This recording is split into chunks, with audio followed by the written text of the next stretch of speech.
If you see my 2023 planning video, you would have seen that growing my faith and being able to like hear from God, but not just hear from God, actually walk with God to the point where when something happens, I don't have to run and try to stay still and hear what he's saying. I want to have the kind of relationship where I'm prayed up, I'm clued up already, so that in life, we're already working and walking from the point of what God wants for my life. So obviously I knew that there were going to be a bunch of things I'm going to have to do this year to get there that I didn't do last year. Because if I want to go to new heights, then I have to go to new lengths. Number one, I'm approaching my journey using the theory of constraint. And this is actually a term I learned from business. So the theory of constraint is the idea that you will pull the most limiting factor of the machine to the front, because you're only as fast as your flattest tire. So if I know that I'm struggling with my faith journey the most around understanding the nature of God, that was the first thing I had to focus on. Before I started learning other concepts of the faith, I had to focus on what was holding me back the most, rather than seeing it as I need to change everything tomorrow. Praying for courage, praying for wisdom, discernment, and just keep moving like that rather than getting bogged down in the rights and the wrongs. I'm also retiring online church unless I absolutely have to. Like the end of the month, I'm going to be away. I'm going to be working from Spain for a couple of weeks, and I'm going to have to tune into church online. But genuinely, the presence you feel in physical church is unmatched, and being able to soak that up and just be around other people. This life is not meant to be done alone. So watching church in my room, it had its place, and I'm so grateful that I had the opportunity to do that for a season. It was amazing in the pandemic, of course, but now there's no pandemic.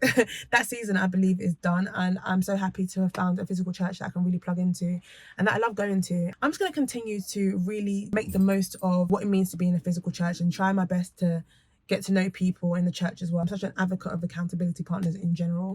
So having other people that are on a similar journey with you is obviously always going to be really helpful as well. Also finding believers in other fields. So I believe it's very limiting to only hear about God in the form of church or a sermon or reading a Christian book or reading the Bible. I really am moving to a place where I'm understanding more the importance of pulling God into every single area of your life. As you probably know from this channel, if you've seen it, I love business. I love talking about it. I love learning about it. I love all things business. The more I've started listening to people that speak about business from a biblical perspective, first of all, the better the advice has been. Second of all, the more I realize that most of the self-help advice out there are based on biblical principles. And that's what I love about principles. Principles do not discriminate. Whether you are Christian or not, whether you believe in God or not, if you act on God's principles, you're going to reap the benefits. And that's what a lot of people are doing, and why a lot of people are able to excel. It gives you something to hold yourself accountable to that isn't pulled to and fro by emotion and perspective and this and that. It's just principles. They just are what they are. I love listening to people talking about their fitness journey and their workouts and their nutrition and their recipes, but there are people that believe in God. It might sound so fickle, but the intention behind why we do things are so important. And I believe that when someone's doing it as a believer and teaching about things from a point of being someone who believes in and trusts and is leaning on God, it's more likely going to be based or grounded in a principle that is aligned with who I want to become. Also, my one thing. So I've spoken about this in other videos where there's always that one thing that you know if you were to do it, it will change your life. And it's probably been something that's been on your heart for a very long time, but you've never gone ahead and done that. For a long time, actually, my one thing was going into physical church. I'm so glad I started to do that. Now, my other one thing is fasting. And fasting is something I've known for a long time I need to start doing. I've never fasted. I never really got brought up knowing or learning the importance of it. I just never really took it seriously. Just like, oh, that thing that Jesus was doing up in the mountains. There's going to be another level of closeness I will unlock when I start fasting. That's definitely something I'm going to start doing more this year, because like I said, new heights, new lengths. I need to quieten my mind, which is actually my next point. Quietening my mind. The world we're living in, and it's not a secret, we are bombarded. Oh my goodness. It's so hard to quieten your mind, to hear your own thoughts, talk less of separating what's your thoughts versus God's. So I'm really taking the time to quieten my mind, taking the time for solitude, just to rest. I've been such a go person for the last few years, and I think as a result, I just fell into the habit of not resting my mind or not even leaving room for God to take the lead. Like, this is the definition of masculine energy. That is a whole nother topic. I've got a friend who teaches about masculine and feminine energy in a way that I've never heard it before. And it's not that kind of fluffy, like make sure you wear a V-neck and pink dresses kind of femininity, or that dark femininity, seduce a man stuff you see on social media. It's genuine. These are the different aspects of God and how the different type of energies play out in both men and women. Being able to work in your feminine energy should be one of my strengths. I've been a bloke. I have been a bloke. If you don't know what a bloke is, if you're not from the UK, like, it's a certain type of man. There's those men that do make things happen with their bare hands. That has literally been me. I've been a proper bloke. I've not been in my feminine energy at all, and that's something I really want to fix by just quieting my mind and letting God take the lead, taking instruction. This is something I learned in church last week, actually, about letting God be your Lord, the Lord over all aspects of your life. Like, do you know what Lord actually means? Or am I just saying the words in prayer? That is something I'm really allowing myself to fully step into this year. Like, being the person trying to make everything happen with my bare hands. I am capping what God can do based on what I can see. That's not his perfect will for my life. In the process of quieting my mind, I'm learning to build that muscle of discernment. And again, what I found in the past that has really held me back with my journey is feeling overwhelmed at whether I'm doing the right thing or whether I'm like doing everything to the textbook, this, that. But you know what I had to understand? You know what I had to come to peace with? Everyone's understanding of the textbook is different. Let's just call a spade a spade. And the more I beat myself up, because I'm so, again, if you watch my channel, you probably know I'm someone who loves having a blueprint and love having the step-by-step way of doing things, a system. I can't systemize God. This is the omnipresent, omnipotent being that is everywhere, in all things, the creator of creation. Like, I can't systemize that piece. I can't. I had to really just get real. Or I have to get real. Like, there's only so much you're going to understand the step by step. And I believe humans ourselves, we are doing our best to make sense of it.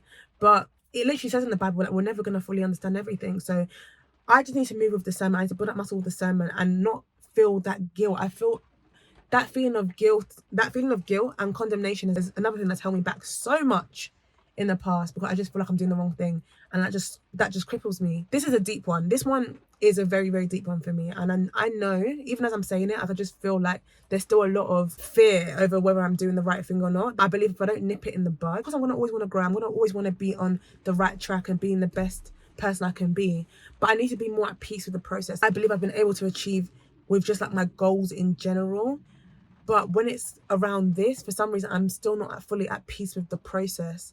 And so that's something, in fact, as I'm saying it, that's the latest constraint. That's probably my current constraint that I need to bring to the forefront, is becoming at peace with the process. That's something I'm going to do a deep dive into, because that pretty much summarizes why I believe my faith journey has been so up and down, because I'm not been at peace with the process. So when I feel like I'm not doing enough, I just fall completely off, because I'm very much like an all or nothing kind of person. So I'm just like, you know what? I'm not doing it properly anyway, so I might as well just do what I feel like doing, which is not this.